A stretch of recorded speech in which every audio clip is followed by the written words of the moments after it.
Hello guys, ഇന്ന് school open ചെയ്യുന്ന ദിവസമാണല്ലോ അല്ലേ. അപ്പോൾ രാവിലെ തന്നെ പൂരിയും ബാജിക്കറിയും റെഡിയാക്കി കേട്ടോ. ഷെബിക്കാണ് കേട്ടോ ഒന്ന് സ്കൂളുള്ളത്. സിത്തുവിന് 9-ാം തീയതിയാണ് കേട്ടോ ഓപ്പൺ ചെയ്യുന്നത്. അപ്പോൾ ബ്രേക്ക്ഫാസ്റ്റ് ഒക്കെ പെട്ടെന്ന് റെഡിയാക്കിയിട്ട് ഒരു ഗ്ലാസ് ചായ കുടിക്കുകയാണ് കേട്ടോ. ഇന്ന് 12:40 സ്കൂൾ വിടും കേട്ടോ. അപ്പം ഷെബിക്ക് സ്നാക്സാണ് കൊടുത്തയക്കുന്നത്. രാവിലത്തെ ബ്രേക്ക്ഫാസ്റ്റ് തന്നെയാണ് കേട്ടോ കൊടുത്തയക്കുന്നത്.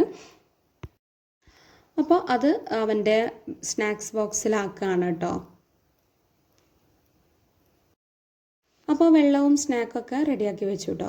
പിന്നെ ഷെബി ചായ കുടിക്കുകയാണ്. 8:45 കേട്ടോ ബസ് വരിക. അപ്പോൾ മിച്ചു ആ സമയപ്പൊക്കെ എത്തിയിട്ടുണ്ട് കേട്ടോ. അപ്പോൾ അവർ ഇറങ്ങിയിട്ടുണ്ട്. ബസ് വെയിറ്റ് ചെയ്തുകൊണ്ട് നിൽക്കുകയാണ്. ആ സമയത്ത് നമ്മളെ മഞ്ഞും സീനും ഒക്കെ കയറി വന്നു കേട്ടോ. അപ്പോൾ അവരുടെ ബസ് വന്ന് അവർ സ്കൂളിലേക്ക് പോവുകയാണ്. നല്ല ഹാപ്പി ആയിട്ടാണ് കേട്ടോ പോകുന്നത്. അപ്പോൾ നമ്മുടെ വീഡിയോ ഇത്രയേ ഉള്ളൂ.